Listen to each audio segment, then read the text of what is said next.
Good evening, everybody, and welcome here to race number 13 of the Rapid Fired Pizza National Series as 13th event of the season rolls into the Irish Hills at the 2-mile speedway. Some people consider it a super speedway at Michigan International. Seth Cole alongside of Sam Dyer. And Sam, the first question I'm going to ask you is all the momentum the last few weeks have been on the side of drivers out of the BJ McLeod Motorsports stables. David Santini, a three-time winner, Logan Helton winning back-to-back, but both drivers kind of told us that this is one of those wild card tracks where necessarily the dominant car doesn't always go to victory lane.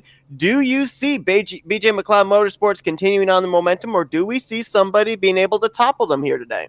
That momentum's looking pretty solid for them. I mean, they're starting up in the top three with Helton getting the pole and Santini getting third right here at the start. So they're starting in a good position. Being up front's where you want to be at Michigan. This track's all about the draft, staying in a pack, but at some point you will see people starting to space out from one another. The draft isn't so strong where everyone's stuck in a pack like we'll see at Talladega or Daytona, but you will be seeing some cars spread out, and if you're up front, you're most likely going to be pulling away from everyone else. I want to bring up a point, too, that these drivers were at a 2-mile speedway earlier on this season at Auto Club. David Santini got his first career win, started pole, finished with the trip to victory lane, led 89 of the 100 laps. So we'll see if either he or Helton are able to do it here today. Of course, Helton trying to go for 3 wins in a row as he has spent a majority of this regular season leading the point standings. But he's going to have the 10 of Evan Longacre alongside of him. And Longacre out of Colleague Racing, he was showing some good speed during practice. Yeah, practice was showing Longacre up in the top 3 with these guys, but it was Santini and Helton that were the top 2 fastest cars during practice. And it was good to see Longacre up there putting up a little bit of pace to challenge these guys, but everyone else behind them, they were struggling to find that speed that our top 2 have been showing. I want to ask, obviously we know that whenever we go to a track, Helton and Santini have been fast, but how much as far as draft do you think came into play in them being up there at the top of the board and drivers not really being able to get in the same, let's say, zip code as they were?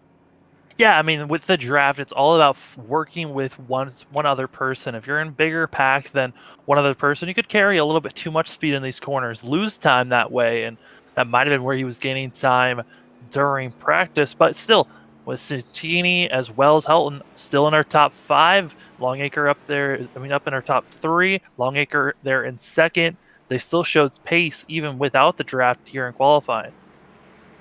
Obviously, this is around the midway point of the regular season. We're still going to continue to focus on the playoffs, though, as we continue down the home stretch here, heading towards the end of the regular season. But right now, today, the area we're going to be basically looking at is going to be the 18 and the 12. Roger Gregory in the 12 right now, 19 points behind the cut line. We saw the 18 get filled in last week at Mid-Ohio, courtesy of Tom Drayling, filling in for Tom Langeville. While the 18 is being filled in again this week, Chris Hansen, who drives in the Cup Series for Joe Gibbs Racing, now in the 18 car. Basically, it looks like it's a team effort to try and keep that 18 car up there in owner's points, keep it in a playoff position. But Roger Gregory, one of 2 Penske cars here tonight, he'd love to be able to head into next week's race at Iowa up inside of a playoff spot. Yeah, both these guys can be starting in the back of the pack around 16th to 20th place. So they're going to have to work their way up through traffic if they want to get a good run here. But pace car rolls off. We're about to go green. 94 laps of racing here tonight at Michigan International, and Logan Helton's going to get us underway. He's going to get a nice advantage and leave them battling for second side by side, Santini and Longacre. Yeah, it helps to have your teammate right behind you, able to push you and give you the momentum down the straightaway, and we've got the 8 and the 99 up in the top 2 already. And that's going to move them into the first 2 positions clear as Longacre moves into third. Side-by-side battles now going to be for the 4th position. Mention the fact that there are 2 Penske cars in the field here tonight.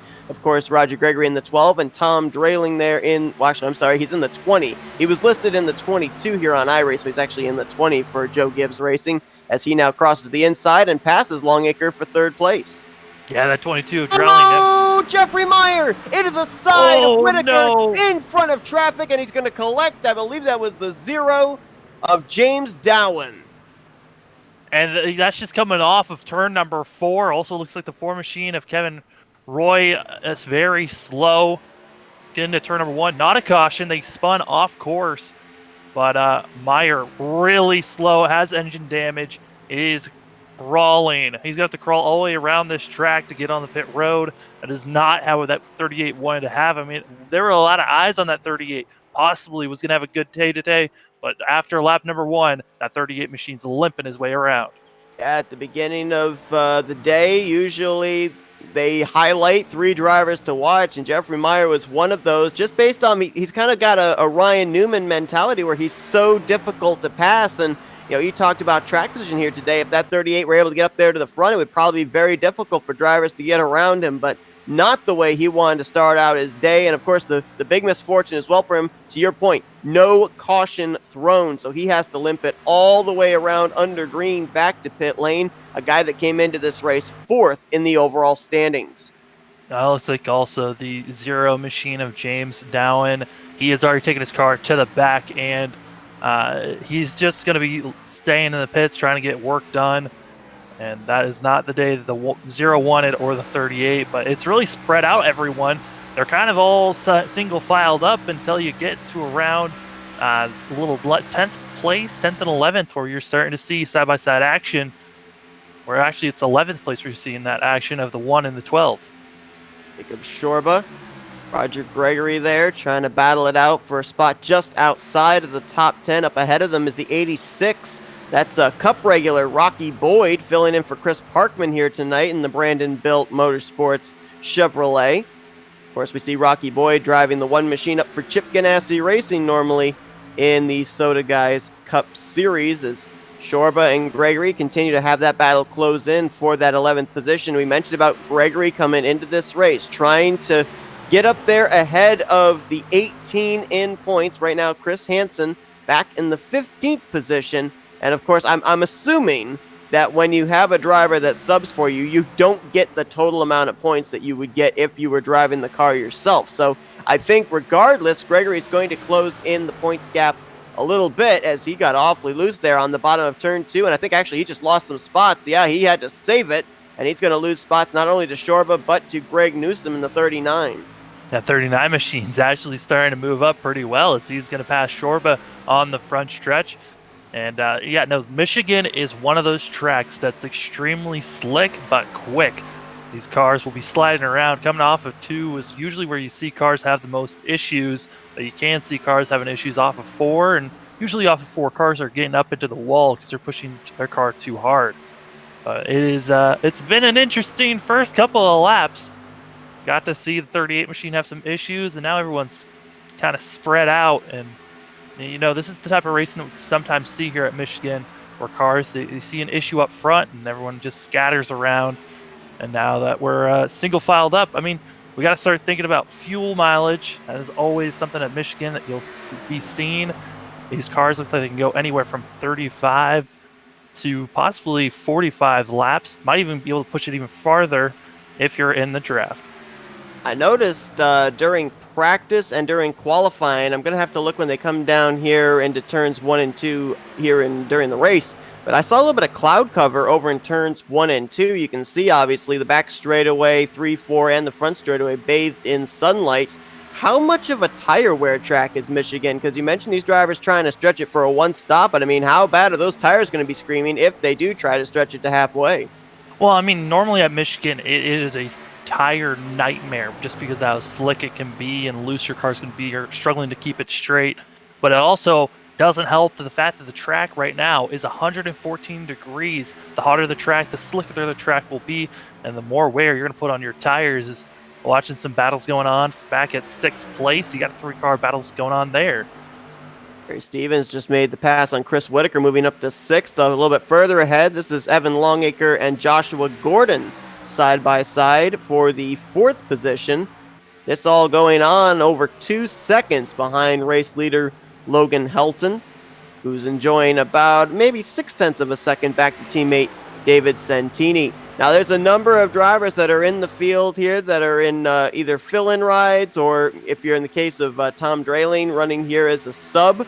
I mean, if you look at someone like Tom Draling, like Rocky Boyd, who we're going to be seeing here again tomorrow in the Cup race, at Michigan. How much experience do you think they're being able to get here, obviously, with the difference between the two different cars, the Xfinity cars and the Cup cars? Yeah, I mean the cars are slightly different, and the way that I believe the Cup cars are a little bit more stable than these Xfinity machines. So, I mean, if you're able to hold on to these cars just in Xfinity cars, you should be all right with the Cups, and you're learning about the track. You're getting more experience of with what a hot track's going to be. I'm imagining that tomorrow's race is also going to be a hot track, probably with the same temperatures of 100, 110 plus, as it's gone up another degree out here on track. It's one of those things where the car is going to be loose, it's going to be slick, but you could possibly try to learn how to save your tires just a little bit during this race. It's about the fact that Joe Gibbs Racing, as a team effort, trying to keep the 18 up there in the final playoff position. Looking here at Chris Hansen, who normally drives the 20 in the Cup Series. They're in the 18 car, right now in the 14th position. Just got around Carson Bowers a couple of laps ago. Closest battle now looks like it's going to be going on between a couple of guys that got together last week at Mid-Ohio. Cody Jordan in the 9 and Tim Williams in the 19.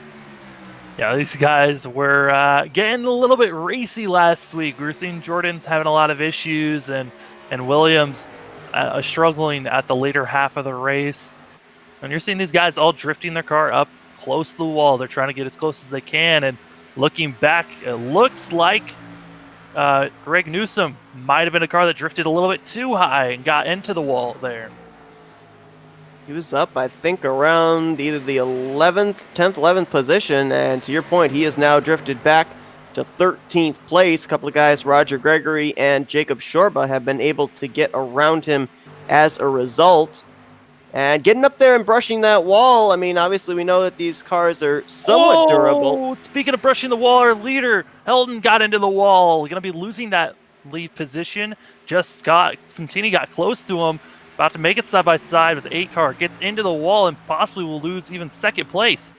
It's a danger of running up there on that top side, too. You overstep the cushion just enough with the slick conditions you've been talking about. It's going to go up into that wall, and I was going to mention, I'll put Helton into this category now as well.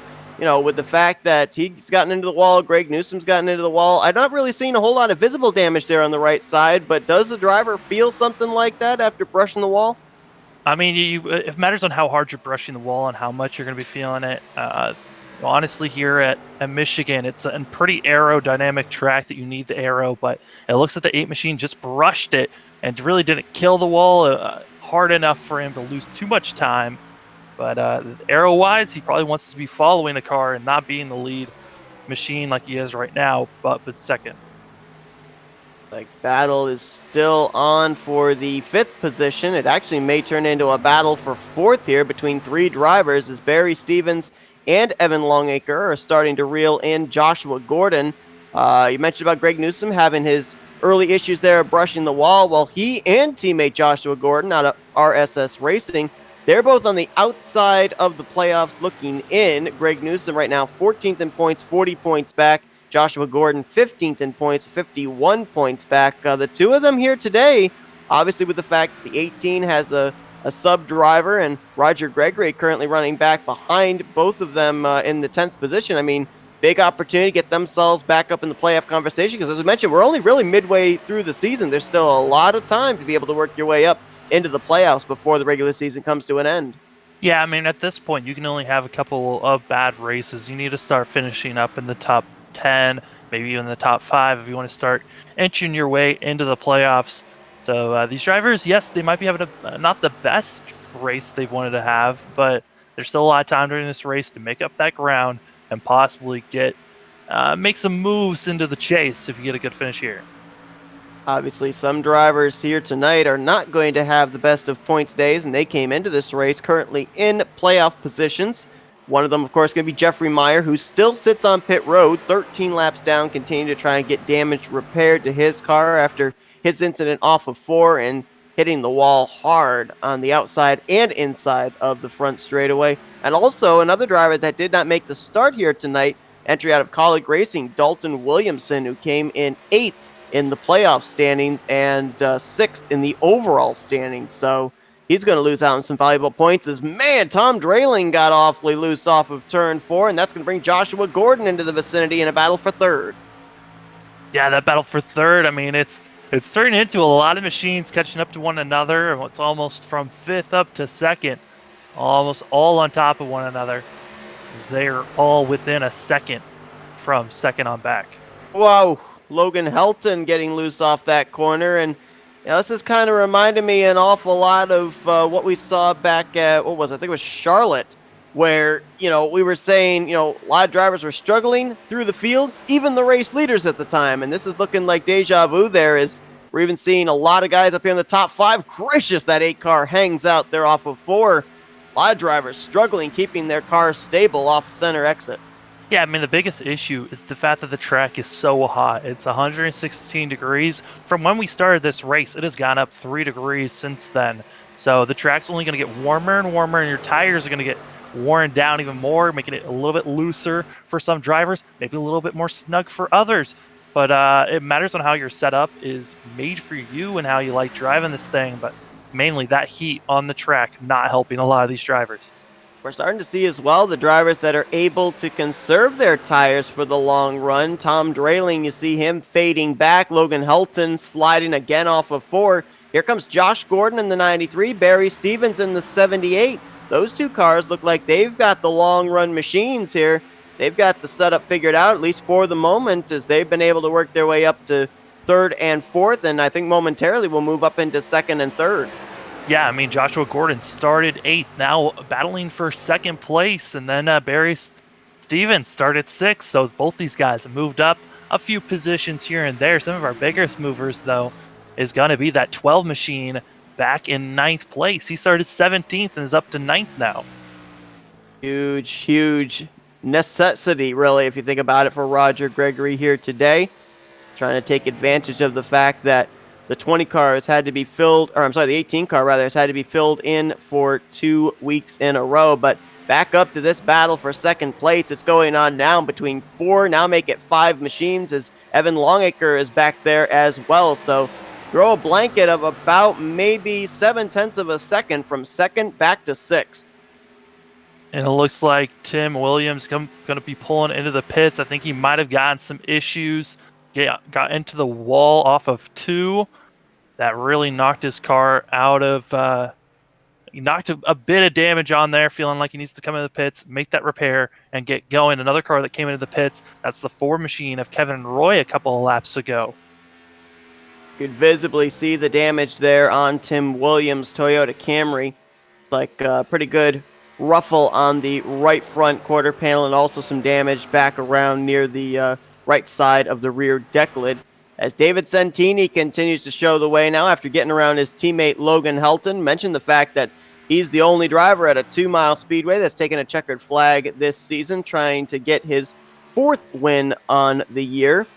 He's finished runner-up to his teammate Logan Helton in the past 2 weeks at Charlotte and the road course of Mid-Ohio. But I'm looking at this 93 of Joshua Gordon. We cannot forget that at the last speedway that we were at, Charlotte, he finished 3rd behind the 2 BJ McLeod Motorsports cars.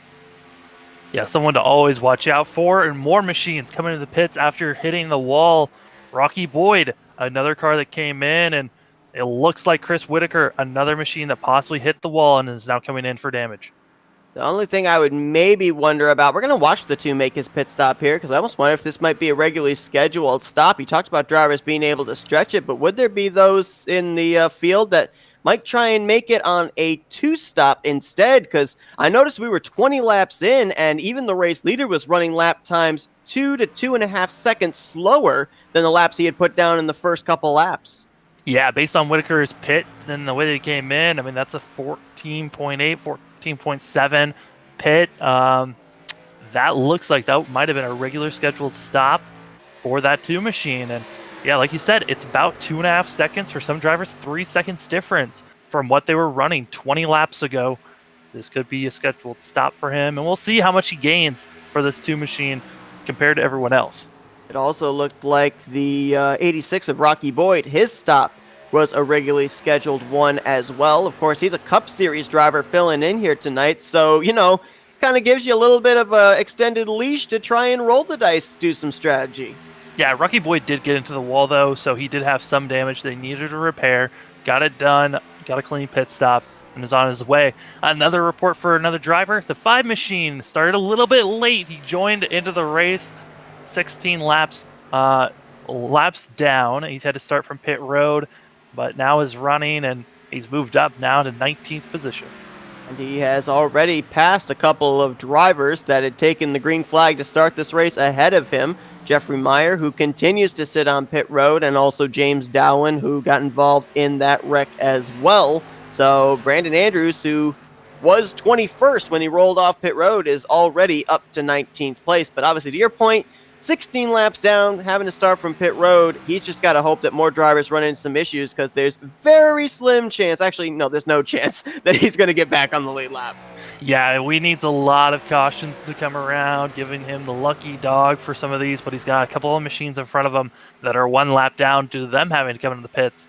With our leader still out there, I mean, Satini at the moment has a 3.5 second gap on second place, and it looks like that gap just continues to grow, even though there's a lot of cars behind him using the draft. They're just so clustered up that they cannot make any moves, really.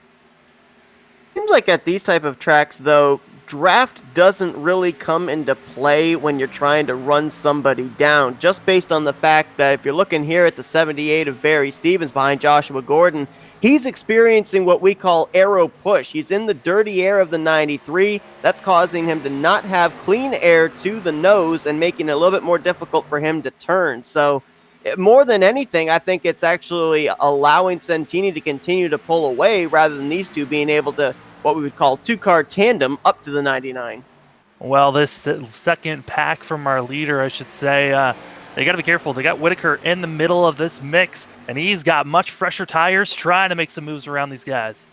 And Whitaker right now 1 lap down. If he can keep the pace up right now, he would probably have himself back on the lead lap the hard way in the next 10 laps or so, because I'm looking at lap times. Dave Santini last time by ran just a little under a 42.2. Whitaker ran a full second faster, so there's no doubt that he's going to be able to close up to Santini as he makes a little bit of contact there. Barry Stevens and Joshua Gordon going down to the inside.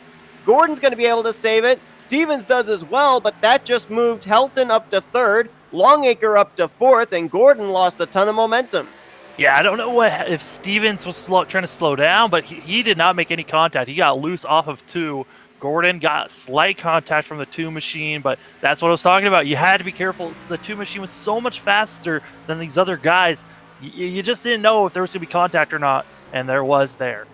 It reminded me an awful lot with a driver on fresher tires trying to go around the outside of a driver on older tires back to the Charlotte race in the Soda Guys Cup Series. I don't remember the driver that was involved along with Carl Dodson, but it really reminded me of something that happened off turn 4 there, when we had a driver try to swing around on fresh tires and contact was made. But near miss there, though, as we are able to at least keep it green, and all drivers involved were able to straighten it back out. But that's now made the battle for second place kind of a mano-a-mano between Joshua Gordon and Logan Helton. We had about 4 drivers up in this group just moments ago. Yeah, I mean, Gordon's got to be careful. He slid those tires, so the tires are going to be a little bit more worn than Helton, but Helton does have that right side, a little bit of right side damage from scratching the wall earlier on in this run. And then you got to think about the car in 4th. I mean, Evan Longacre, he's been just kind of chilling out back here, just relaxing in a way, letting these guys use up their tires and him just watching to see what happens. But with that little contact that we saw earlier on, it has allowed our leader to pull for another second. It's now 4.5 second gap between himself and second place. Obviously, Talladega Superspeedway, any superspeedway, whether it be Daytona or Dega, is kind of a wild card race. But if you look at the last 3 starts since then for Evan Longacre, all 3 of them have been in the top 5 at Dover, Charlotte, and Mid-Ohio. So definitely consistency on his side as he's up in the top 5 yet again, right now in 4th and under fire from Barry Stevens. Yeah, he took that corner just a little bit wider than what everyone else was, and that's going to cost him a little bit. He was out of the groove. He tried to get that momentum off the corner, but it really didn't help him that much as Barry Stevens thinking about putting a nose under that 10 machine. Barry Stevens, the 3rd entry out of BJ McLeod Motorsports. He's seen his 2 teammates go to victory lane for a total of 5 times. He's still looking for his first time as we had a car that was slow on the apron there. That was Logan Helton coming to pit road from the 3rd position. Helton, as well as our leader Santini. This is probably a team choice to come into the pits now. It's lap 31 that they come into, so they are probably setting up for a 2-stopper for these guys.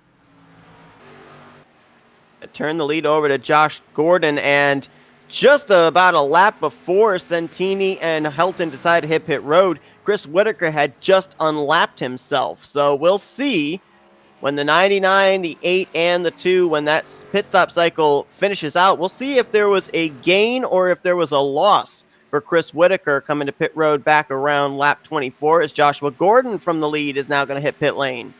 And also Gregory, Jordan, and I believe that was all the cars that have come in so far, besides the 2 that just came in now. Newsome there in the 39, getting some service done. That turns the lead over to Evan Longacre.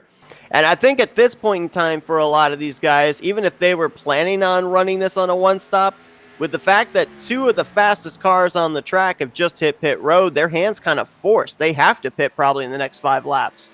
Yeah, they really do. I mean, there's the possible chance of someone trying strategy out and trying to stay out there as long as they can. Maybe possibly a caution will come out.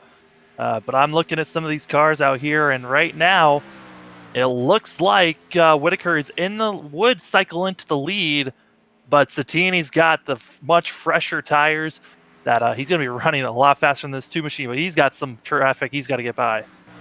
I'm derailing on pit road from the 2nd position.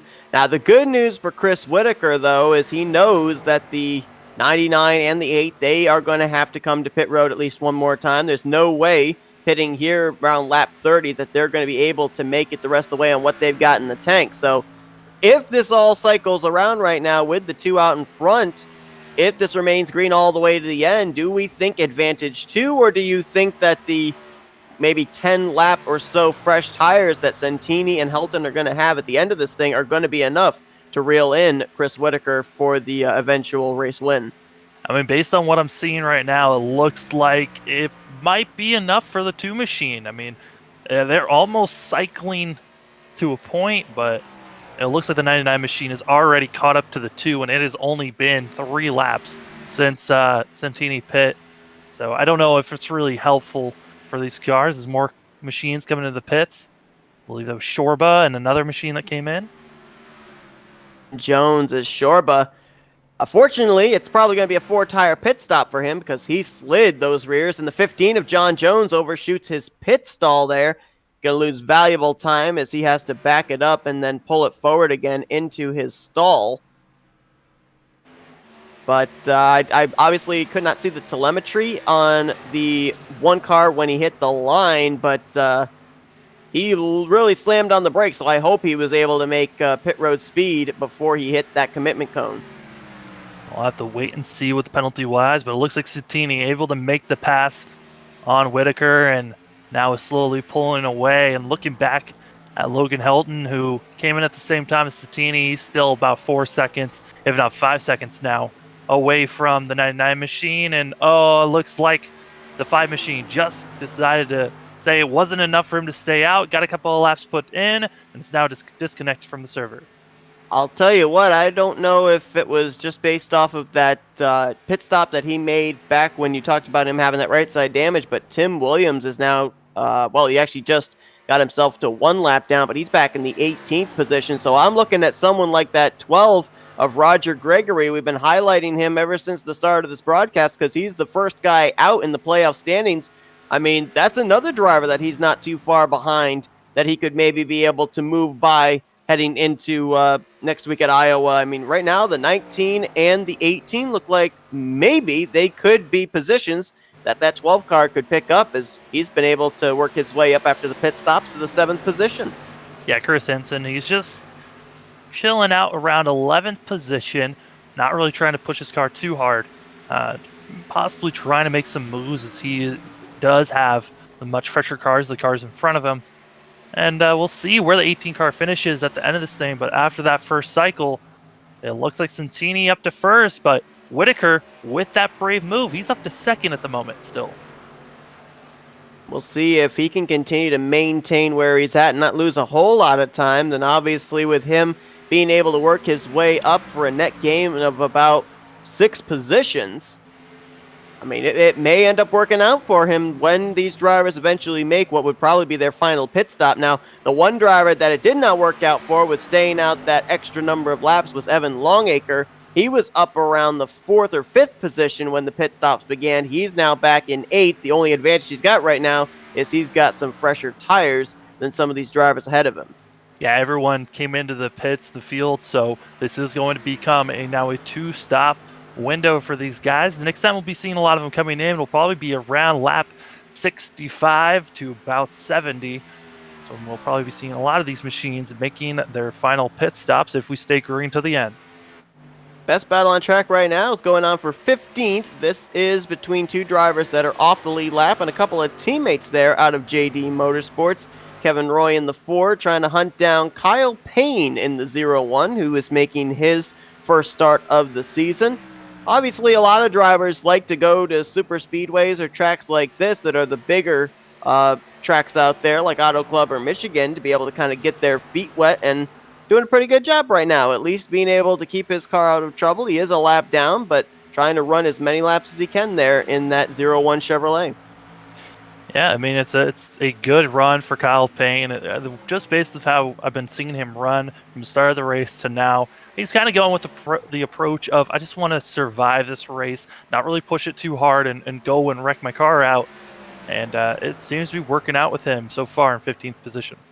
Battle for second has closed up, and it may be over by the time we get to turn 1 as Joshua Gordon makes a look to the inside. Can't quite get to the left rear quarter panel, but he is right on the back bumper of Logan Helton. And right now, looking at lap times, he is about maybe a 10th to a 10th and a half quicker. But this is all going on 5.5 seconds behind David Santini as you see the shadows start to creep back there from turn 1 down to the back straightaway. I think these drivers are really wanting to see that shadow. It starts to cool off the track a little bit more, allowing these guys to get more grip in their machines.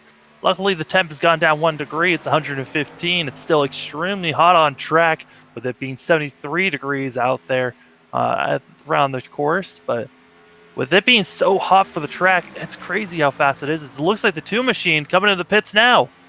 Chris Whitaker going to come to pit road. Oh, I guess this must be a 3-stop strategy then, because he was last on pit road, I think it was lap 24. He's back on pit road yet again. So I'm assuming he's thinking about every 20 to 25 laps to come to pit lane and get fresh tires. Yeah, I mean, went with 24. I mean, it was like 22 that he came in. 18, 19 laps he was on that last stint. I mean, he must be thinking that there might be a caution coming up at some point or something, because this is a completely different strategy than what we've been seeing from other drivers. We're still expecting a lot of these other drivers to stay out for another 20 more laps. And by that time, we might be seeing the 2 come in again. I mean, we know that Santini is going to be coming to pit road again before this race is over, but I forgot what the fuel window is. Are we in the fuel window right now for possibly the we team are to be able to not make it? in the fuel window. The fuel window is anywhere from 35. I mean, it's 35 to maybe 48. Some of the drivers were saying, but that's if you're in the draft, able to save fuel at its most. But we've been seeing a lot of these guys coming in around lap 20 to 35. So these guys might be setting up for something at the end to really just stay out there. But at the moment, even if we see the 2 machine go for the full 45 laps, it's not enough time. It's going to be way too close. The thing I'm worried about is I think we've pretty much established Santini is going to be pitting only 1 more time in this race, barring any cautions coming out.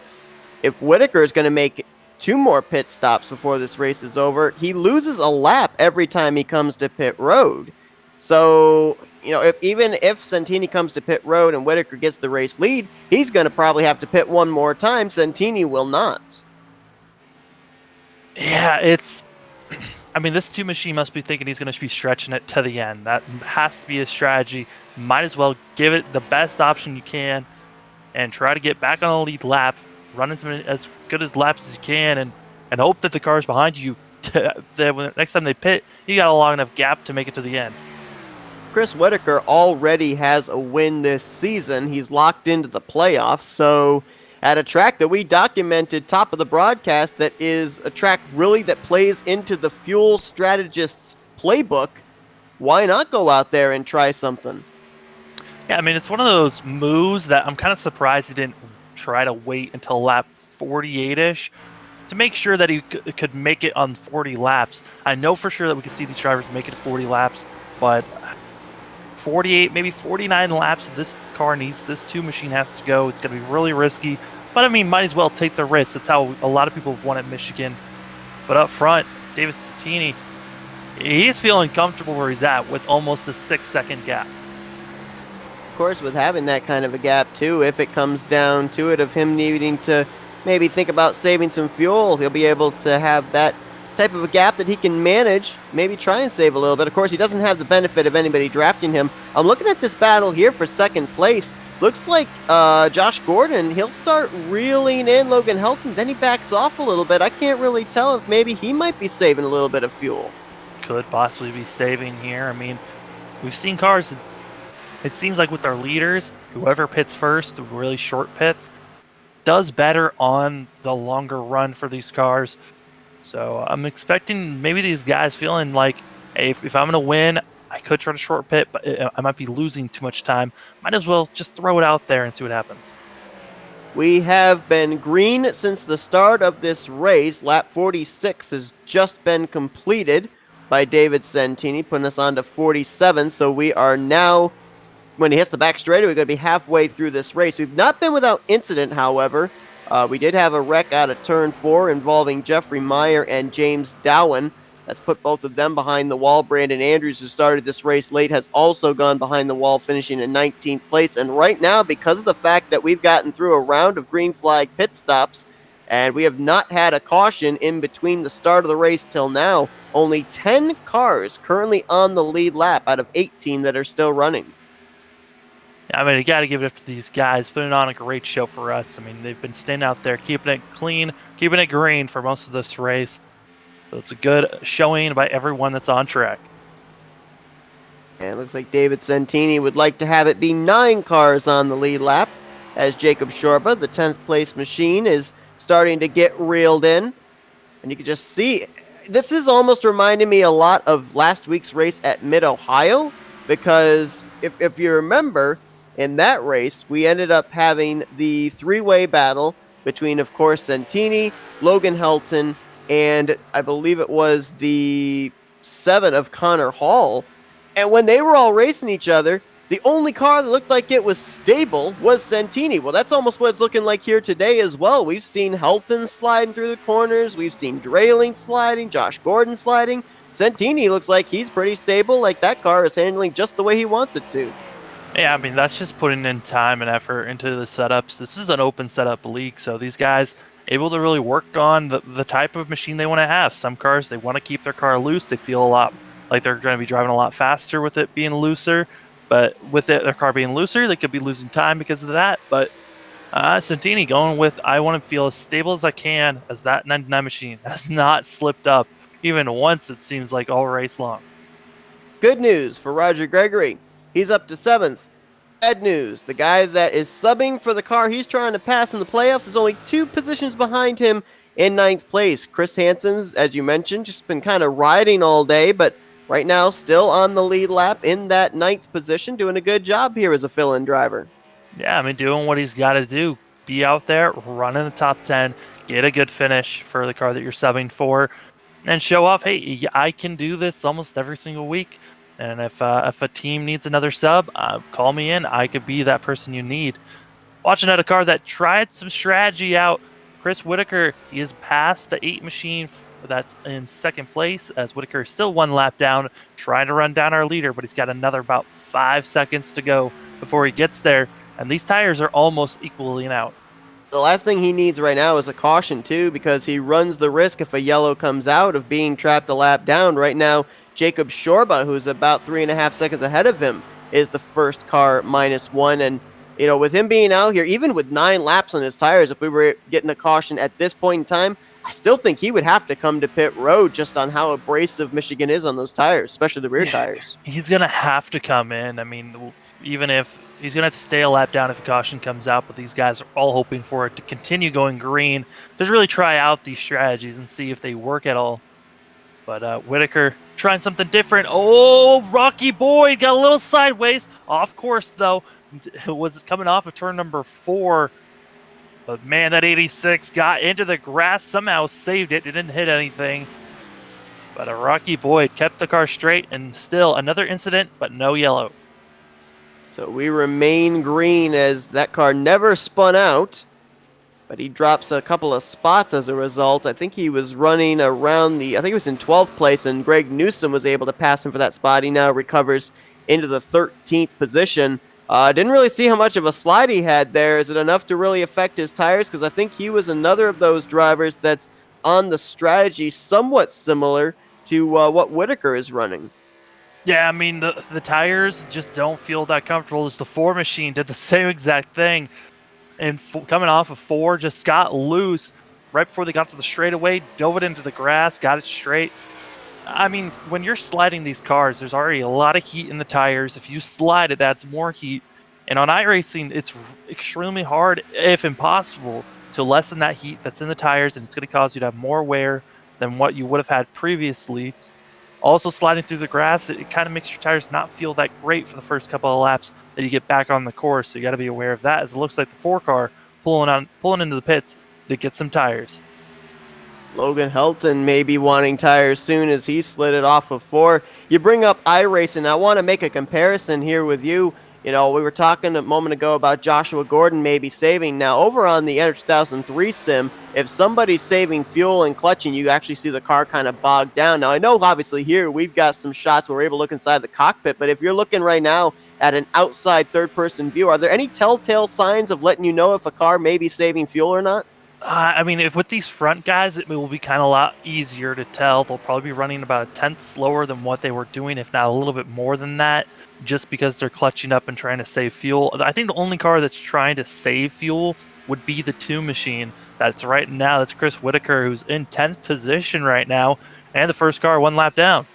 He's just moments ago moved by Jacob Shorba to move into the free pass position. Now up into the 10th spot and going to make his way around the outside of Carson Bowers, who's been struggling here today. Right now, the 16 in 16th place. However, up ahead, though, we have had an exchange for 8th place. Chris Hansen moving by Cody Jordan. And the reason those two are battling right now is not too far behind them. David Santini is looming, trying to put them a lap down. Yeah, and Santini's running some really good laps. I mean, he is running actually better than that last lap. He was running better than Whitaker, I should say, but I got a little bit loose, and now Whitaker is running about 4 tenths faster than that 99 machine. It's all about how you get off these corners with how loose these machines have been. You got to get off the corner cleanly and not sliding, and I think that might have been the first slip up that we've seen the 99 have. We saw Santini come to pit road. I think it was lap 30 or 31. So what are we thinking? Lap 60 to 62, we see him make that final pit stop? I mean, we've been seeing some cars pushing it to anywhere from 30 to 35, even maybe a little bit further than that. I would imagine that these guys are going to push it to about 34 to 35 laps to the good, and then we'll start seeing them pull in. But as I say that, looks like the 9 machine of Cody Jordan decides he wants to pit now. So Cody Jordan should be able to make it the rest of the way here, coming to pit road. He was, I believe, in the 9th position when he hit pit lane. One thing I want to throw out here, you know, we saw both the 99 and the 8 teammates come to pit road on the same lap back when they made their first pit stop. But I remember back at Charlotte, one leapfrogged the other during green flag pit stop. So I wonder, you know, there was team communications for when they came to make the first pit stop. I wonder if now they're going to kind of hold their cards close to the chest of when they're going to pit here on the pit stop that may decide the race. Yeah, I mean, if we're going to be seeing a pit stop that's going to change up our leaders, we're going to have to wait to see Holton or even Gordon come in and be out for 2 laps longer than our leader if they want to gain that time on the 99 machine. But I would expect once you see some of these top 5 cars come into the pits, it's going to initiate all the rest of them come in almost immediately after they come in. Yeah, the only advantage that Helton or Gordon, I think, would be able to gain is 1 lap advantage. Have the 99 pass pit road, and then they come to pit lane. But as soon as they hit pit road, no doubt Santini would be on pit road the following lap. A couple of drivers that we may have to look at here in terms of playing out the long game, though. Evan Longacre in that 10 machine was the furthest to make it, or at least before he made his pit stop back on the first round of pit stops. Now, we know obviously he can't make it on fuel, but is he maybe going to be one of those guys that might be one of the short pitters now? Change up the strategy, try and stay out, gain track position, and now maybe short pit as he's right now in that 5th position. Yeah, he's right now in the 5th position. He's also got a very hungry 22 machine of Drawling behind him, and both those guys running just as fast as our leaders are. So they're really they both stayed out longer than our leaders did, which cost them greatly. And it's one of those things where short pitting would help them. But will they switch up their strategy? Time will tell. I would imagine they're going to probably do the same thing that they did on the first run, just stay out there as long as possible so they have the freshest tires at the end. On board with the BB&T Chevrolet of Chris Whitaker, and that car you see just up ahead of him, that's race leader David Santini. Now we know that both of these drivers are going to have to come to pit road at least one more time in this race. Right now, Whitaker 1 lap down in 9th. After he gets around the 99, he'll have unlapped himself, but we've seen on the last 2 pit stops that he's made where he has fallen a lap down, so I don't know. I applaud him trying to think outside the box in terms of strategy, but I just don't see it being successful with the patterns that we've seen so far here in the first 60 laps. Yeah, I mean, with the first pit stop, it worked out. He was able to pass and get up into the lead, get a couple of bonus points for leading a lap. But in the long run, if that 2 machine has to pit one more time with all the other cars, it's going to cost him greatly. But his strategy is to stay out there as long as possible and see if he can make it to the end and possibly have the lead. And it could be possible for this 2 machine to do that. It's just going to take a lot of work as the tires have equaled out, and it looks like our leader is actually running faster than the 2 machine.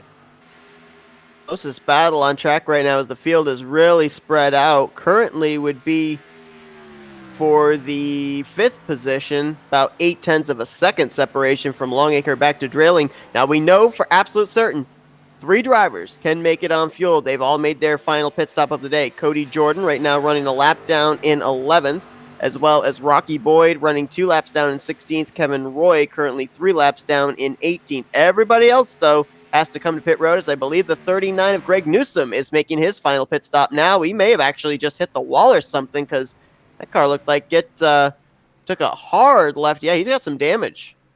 Yeah, he's got a little bit of damage on that thing, as well as Tim Williams pulled his car into the pits, and it looks like our leader has pulled it into the pits, as well as his teammate. Right at lap 63, so just about 30 to 31 laps.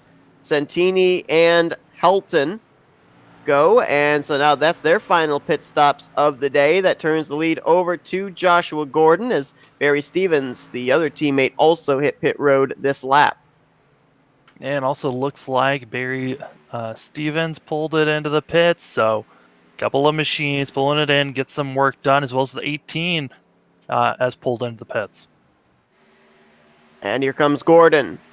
Following lap, going to hit pit road from the lead. That turns it over to Evan Longacre. Now, if you're Longacre, do you maybe try the strategy of possibly having a caution come out and trapping all these guys a lap down? Because he was pretty committed to staying out about 7 to 10 laps longer on the first round of pit stops. Does he do that again? Maybe trying to play the strategy that he'll have to force everyone to take a wave around if a caution comes out in the middle of these green flag pit stops. Oh, 100%. I'm expecting to see the 10 machine stay out there as long as he can, possibly out there for another 5 to possibly 8 more laps. We'll see the 10 machine out there just because of where his wear is on his tires. He's feeling like he can stay out there and keep running. He'll lose time to the cars in front of him and all the cars that have already pitted, but after he pits, he'll have the freshest tires out there and he might be able to gain all that time. But got to be aware, Longacre, as he's got multiple machines in front of him that are going to be lap traffic and just traffic in general for him to get by.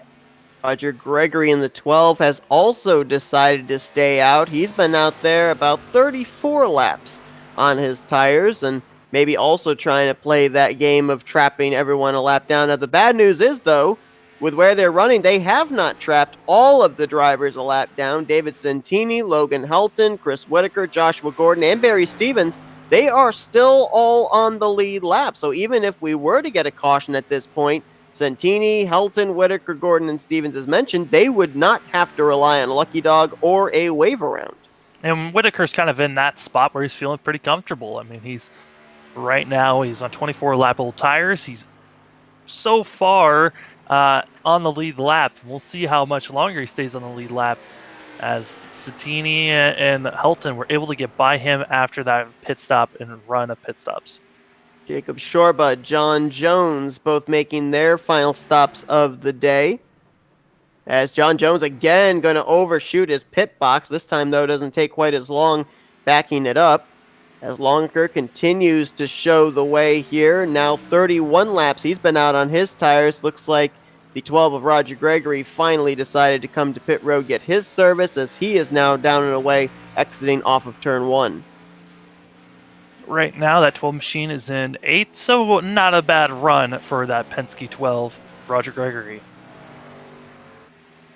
The interval right now in the eventual battle for the lead, probably the win, Santini about little less than 4.5 seconds between himself and Logan Helton. Then it's another 5 seconds from Helton back to Joshua Gordon, and then another 2.5 seconds back to Chris Whitaker, who we know right now, besides Longacre, is the only other driver that is going to have to hit pit road before this race is over. I mean, Longacre, where he's at right now, based on the information that we were given, the range for these drivers was anywhere from 35 to 48 laps of fuel. If Whitaker's been saving fuel, he might be able to make it to the end, but just based off of this strategy, it just did not work out as well as the two-car thought it was going to go. He'll get a good points day if he can run it out with what he's got in the tank, but obviously did not gain track position on that second round of pit stops on Santini, Helton, or Gordon, so right now does not look like he is going to be finishing at least up in the top 3. But again, with the fact that he's got a win in the bank already, why not go out there, try some crazy strategy, think outside the box, and do what others do not do? Car that had some issues on pit road, you documented it. John Jones, he was hit with speeding on pits, so he had to do a quick drive-through after doing his pit stop. So Jones now is 3 laps down, back in the 17th position.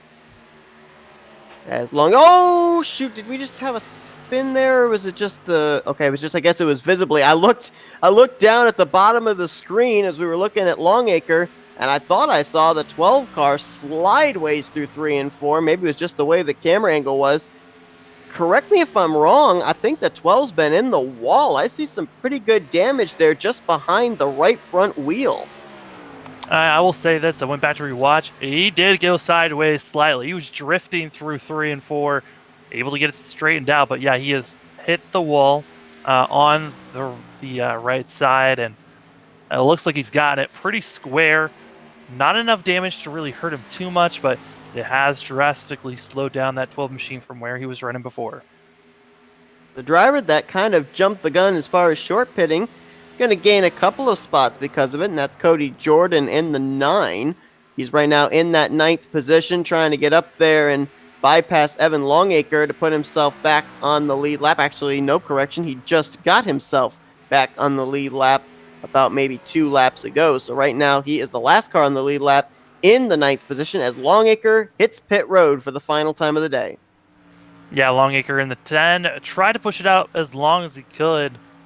He'll have a couple more fresher laps than everyone else, hoping that that will help him gain all the time that he's lost, but it's going to be a struggle for this 10, as staying out there as long as he has during this whole entire run was a lot of work. David Santini now re-inherits the lead. He enjoys a 5.5 second gap back to his teammate Logan Helton. Joshua Gordon, Barry Stevens, and Tom Drayling right now going to complete your top 5, as You mentioned about Chris Whitaker maybe being able to make it on fuel, but he continues to drop. He's now dropped outside of the top 5 and 6 with Roger Gregory, Evan Longacre, Cody Jordan. That's the drivers in the lead lap. Back to 9th, Chris Hansen right now completing the top 10 in the 10th position. As soon as I say that, 9th place about to go a lap down there with Cody Jordan. So, right now it's looking like Santini. However, there's still 23 to go, 22 at the line. We still have a chance. We could have a caution flag come out and change up everything. Yeah, the caution flag is what can really change everything up, and especially with the 2-car running it out as far as he has so far, got to be aware. If he tries to make it to the end from where he's at, he'll try to get the best position he can, but the longer the run goes, the more slick those tires are going to get. And we've seen these drivers on about 25-lap-old tires to 30-lap-old tires drifting around here, getting loose. I mean, we even saw the 12 machine, and he's on 6-lap-old tires at the time 4 when he went drifting around 3 and 4.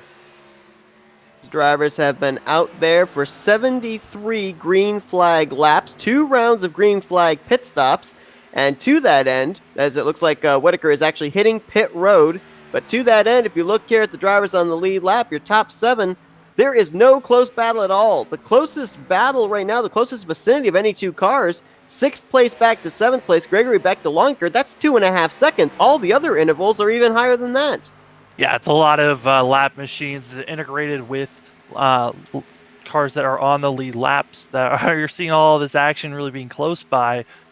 I mean, these drivers, that's what happens when you stay green for almost the whole entire race. You get so spread out from one another, and really the cars that have been running the best rise to the cream of the top.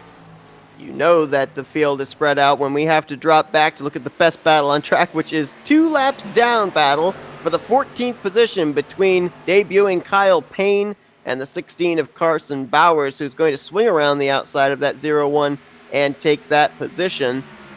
I mean, right now, it's looking like maybe we've got a battle brewing for the 5th position. Actually, I'm sorry, make that for 6th. Roger Gregory right there, we see trying to get around the 0-1 as well. And there's the pass. I was going to say, the 10 of Evan Longacre, he was flying and made that pass on Roger Gregory look very easy. Yeah, I mean, Longacre right now running on about 5-lap newer tires than those guys, and he's even better tires than the cars in front of him. But the only problem, they're 9 seconds ahead of that 10 machine from being 6th to 5th. Right now, for these final 19 laps, if you're Longacre, you're running out there trying to turn qualifying laps. Find the shortest, the fastest way around the racetrack, because he's still got a chance of keeping his streak of top 5 finishes alive. 3 straight top 5 finishes here in the last 3 weeks. And he could start closing in on Tom Drayling, take away that 5th position before this race is over. Yeah, I mean, that last lap, he was running about 7/10 faster, about less than 8.5 seconds away is Longacre to the 22. So, well, there's a slim chance here, but by the time that Longacre gets about a second, maybe 3 seconds away, these tires are probably going to equal out by then, and all the advantage the 10 have had could be thrown away.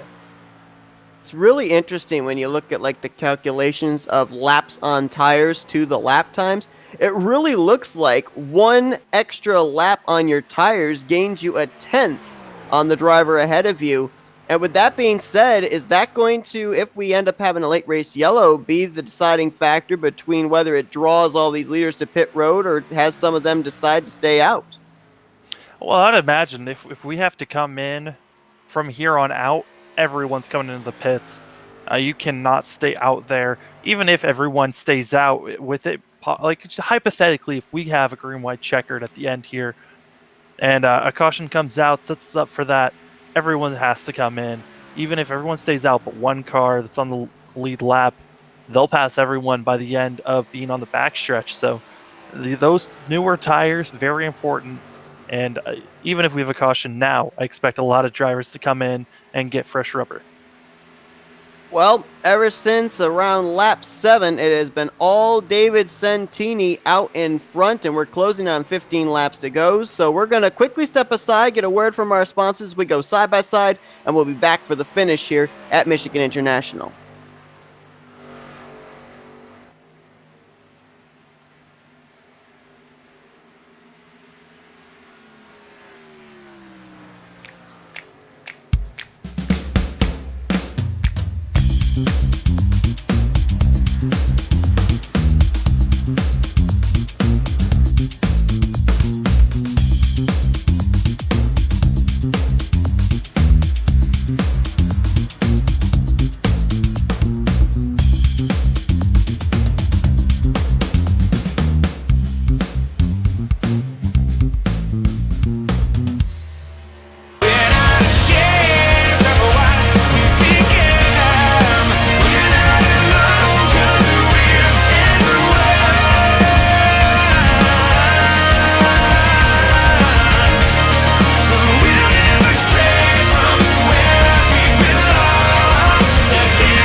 Welcome back here to the Rapid Fired Pizza National Series at Michigan.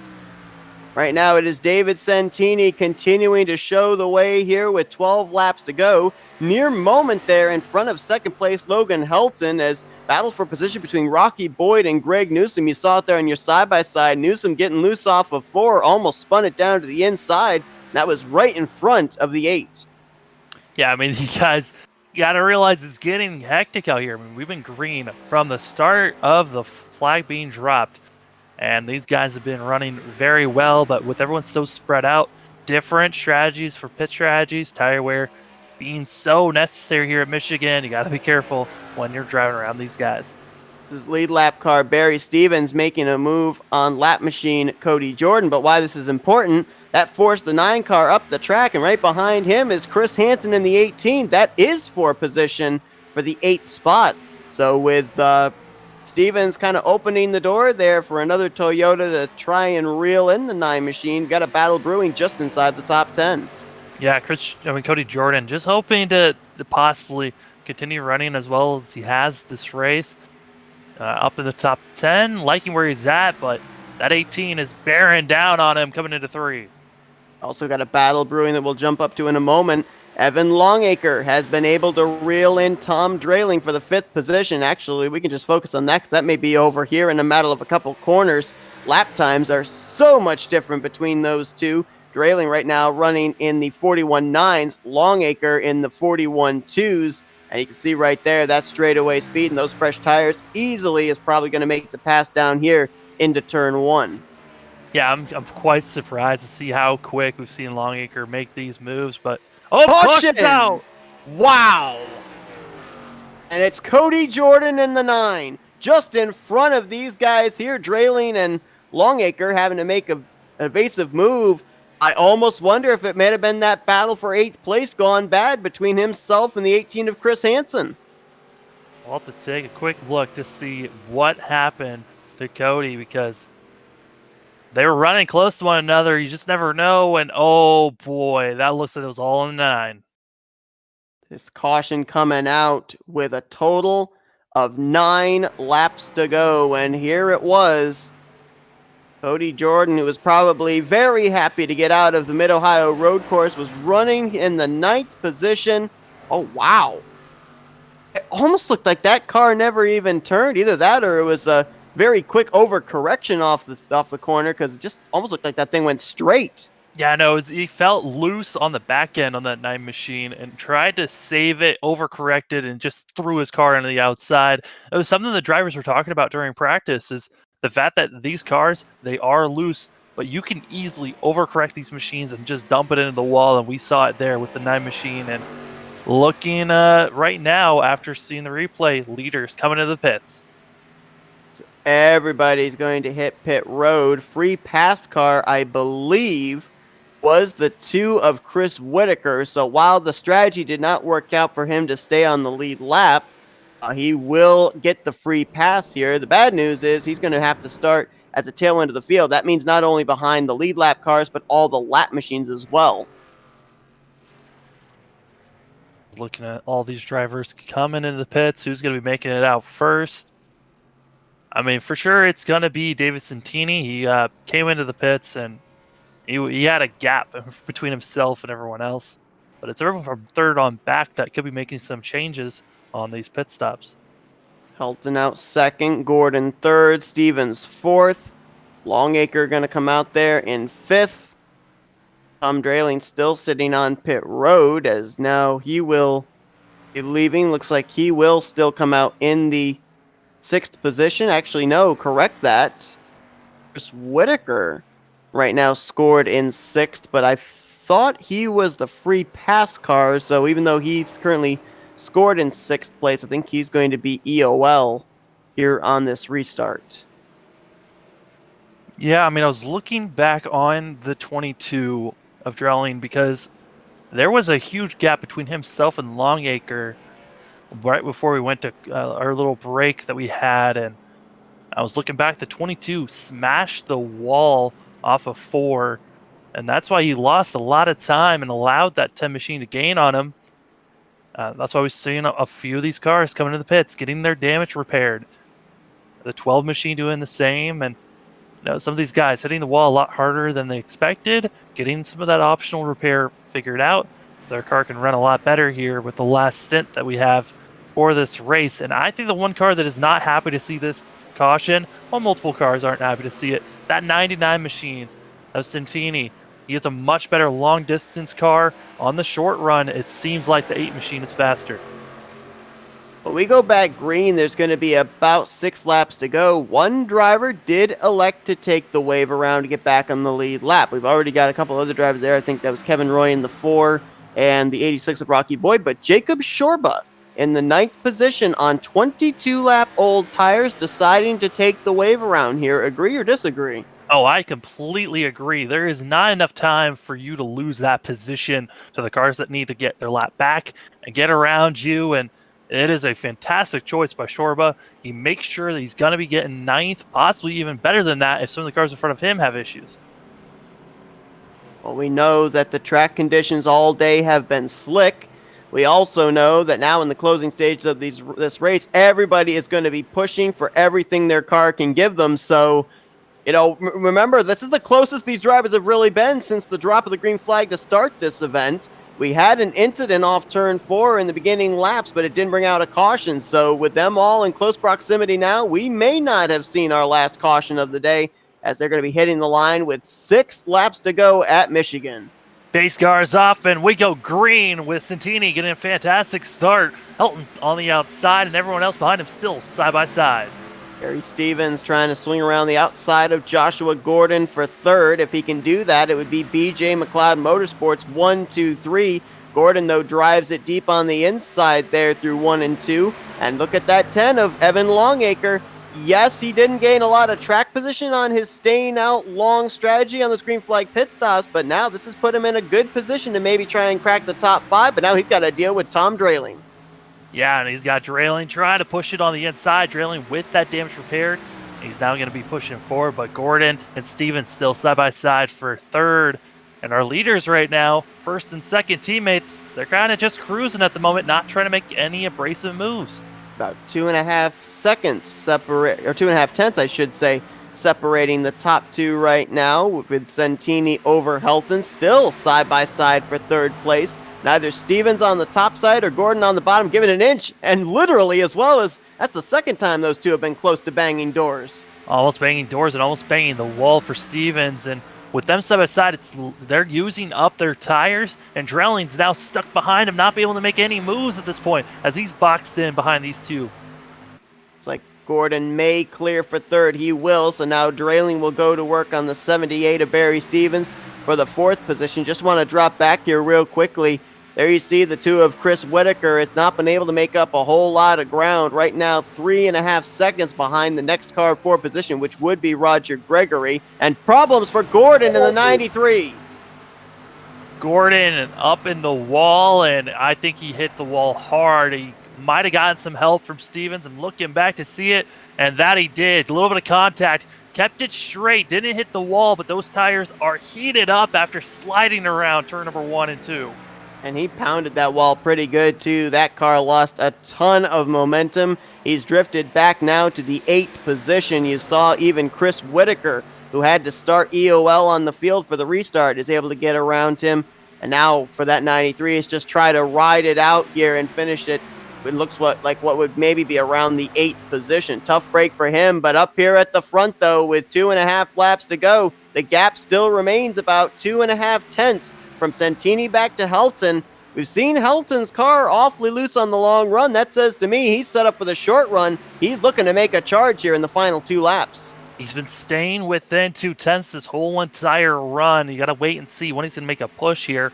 But at the same time, the longer this run goes, the more Santini's car is going to feel a lot better, and he'll start to pull away. It's time for Helton to make the move early and try to hold off that 99 machine, but the longer he just sits where he's at, he is not going to be able to have the tires nor the machine to make this past the end. got to wonder if any of the cars from third on back, they're pretty far back now. They're about 7/10 away from our leaders is Stevens, and I think that's too far away for the draft to help them pull in our leaders. They might be losing too much traction to make a move here as we're coming around for the white flag.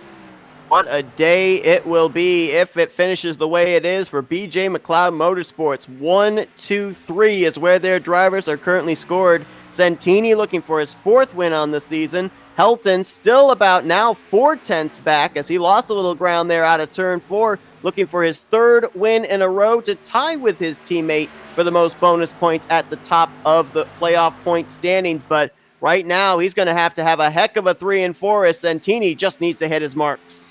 Yeah, Santini is hitting his marks. He's pulled a 10th so far this lap. And really, it's Helton. He's trying to dig it deep into these corners, but he just doesn't have the same speed coming off of turn number 4. Santini's won at Bristol, Phoenix, and the 2 Mile Speedway of Auto Club. Add Michigan to the resume as he'll cross the line and win here in the Irish Hills. David Santini, after getting the lead earlier on this race, never felt like giving it back.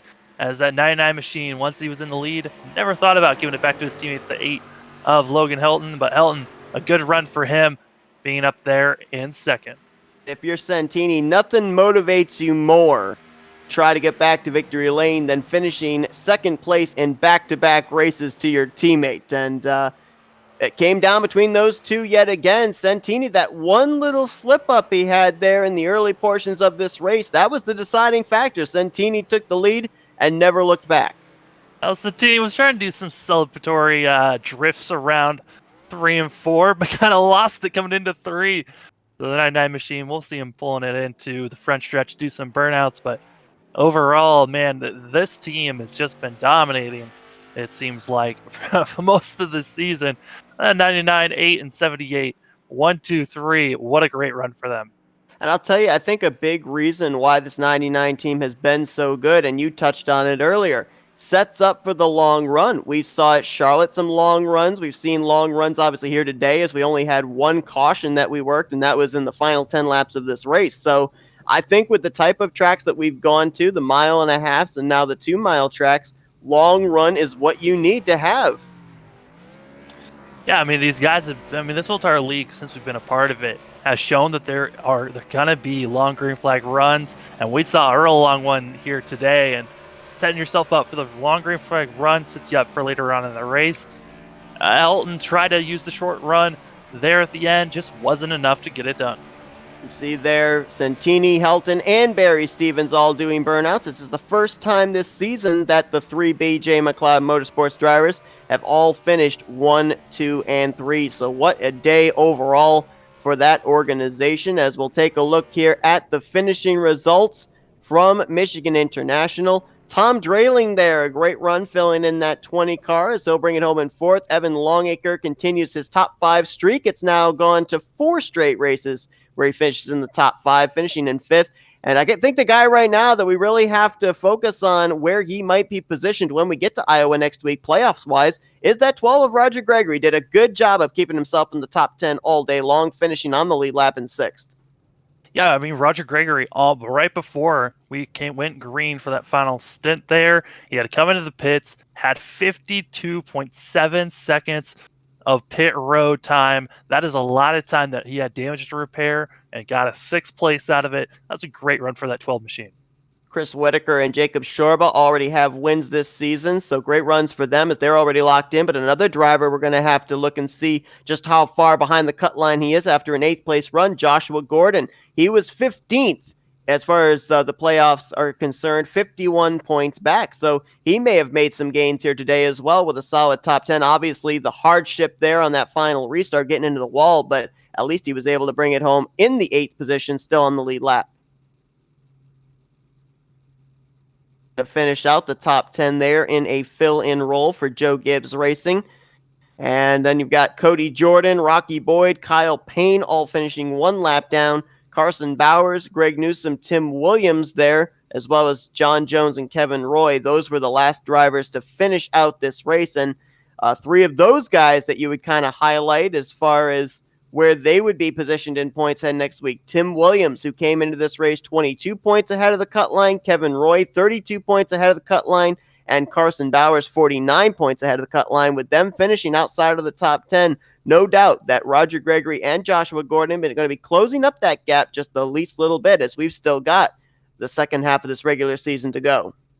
Yeah, I know it wasn't really the run that these guys were hoping for, but I mean, I gotta give a shout out to Kevin Roy as well as Rocky Boyd. Both those guys had some rough days with their cars spinning in and out. Yes, there weren't cautions for those spinouts, but they were able to save their cars most of the time. They didn't get the run that they wanted, but congratulations on at least surviving this race with how their cars were just loosey-goosey and spinning all over the place off four. For the drivers that didn't finish, hardship here for Brandon Andrews. Didn't get to start the race when it went green. Was multiple laps down when he eventually went out there. He finished out of the race in the 19th position. Jeffrey Meyer, that's got to probably be one of the biggest heartbreaks of the race, as he came into this event top 5 in the point standings, caught up in a wreck that didn't even bring out a caution in the first 10 laps of this event. He finished with a DNF in 20th and making his first start of the season. It was a short one for James Dowan in the 0, finishing in the 21st position. But let's get a word here with all 3 of the BJ McLeod Motorsports cars. We'll kick things off here with the third place finisher being Barry Stevens. Been a while since he's been up there in the top 5 finishing results in the last couple of weeks. But Barry, I mean, first off, congratulations on completing the sweep there on the podium for the team of BJ McLeod Motorsports. You know, we worked hard, and I think it's the first time this season we did 1, 2, 3. We've been close to 1, 2, 3s, but this is the first time, and it's a wonderful feeling. Now, obviously, right now, your 2 teammates have been finding victory lane quite a bit. 2 wins for Helton, now 4 wins for Santini. When are we going to see that 78 car in victory lane? Because obviously, you know, you've been learning a lot from your teammates. That information has been carrying over with good finishes in the past couple of weeks. You kind of get the feeling that we might see in victory lane pretty soon. I think so. I had it tonight. I got stuck on that last restart, fighting it out for third place. If I wouldn't have been having a fight for that third place spot, I'd have been up ahead. And I know I had enough to pass both my teammates. I just didn't get there in time. A couple more laps, I'd have had them.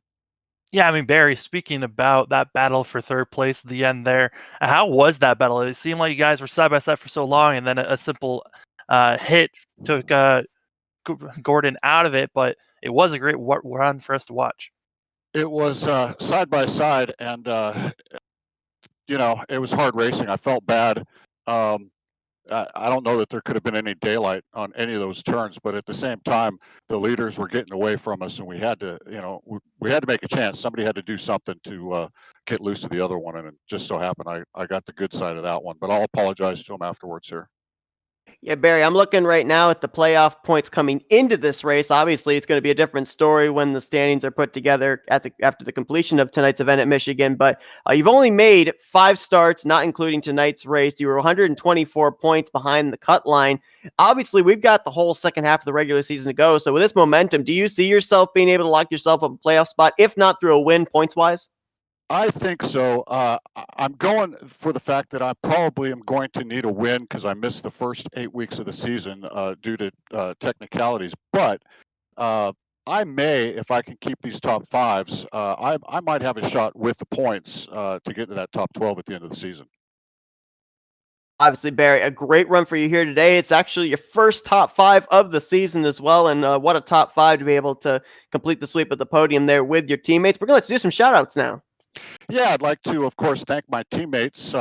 Without them, I probably wouldn't have got to where I was at tonight. And if they'd have gone a little bit slower, of course, it'd have been nicer, but they didn't. So that's okay. I'd like also to thank Rapid Fire Pizza, who sponsors our league. It's great to have them along. If you're anywhere where they're at, go ahead and try one of their pizzas. Of course, Jones Racing Setups, Shorbus, Racing Graphics, FSM Customs, and Abiding Love Memorial Urns. And of course, y'all for putting these on each and every Friday night. I appreciate it. Absolutely, and we appreciate you guys putting on the show you did there. Obviously, we were kind of expecting this thing to go green all the way. That late caution certainly mixed things up, but you bring it home third place. Great run, and we look forward to talking to you next week. You guys heading to Iowa. Thank you, sir. Yeah, we're going to get ready, and we hope to do another 1, 2, 3. That's Barry Stevens bringing it home in the third position, and we're now going to get his teammate. Well, actually, we're going to get both of his teammates, but we'll first get second place finisher Logan Helton. And Logan, past 2 weeks, you were in victory lane. This week, you finish in the second position there, second of the 1, 2, 3 for BJ McLeod Motorsports. You had that little slip up from the lead back around lap 15. Was that the difference maker, do you think, giving up that position, that lead position to Santini that may have cost you the win further on down the road? I do believe that had something to do with it. It was just a couple of things. It was nothing really major. Just if you keep making mistakes all the time, adds up. But yeah, that was definitely what put me behind them and just gave me a little bit of a disadvantage. I This new tire model, it's definitely it's better, but it's something we gotta get used to because I did not even feel like I was pushing the car, and in 10 laps my tires were done. So just yeah, it's a completely new tire model, but it's definitely better. Just we got to get used to it. Yeah, I Obvious. mean, Oh, sorry, Sam. Logan, I just want to bring up the point of tires again. I mean, we were seeing guys during our green flag runs and all those pit stops. We saw that short pitting seemed like being the better option. Did you ever think about changing up the pit strategy from your teammate, or was sticking together the cue from higher ups? Well, not only was the fact that we're a team and we're trying to all get the best finish we can kind of played into that, but also the fact that I believe that the tires were only good for a certain amount of laps, and I didn't feel comfortable trying to stretch that any further with doing a short pit because I knew that if I short pit, I'll get the lead maybe for a couple of laps, but then he'd come by with the newer tires in the next few laps and pass me again. So I uh, I wasn't really in it to win it 100%.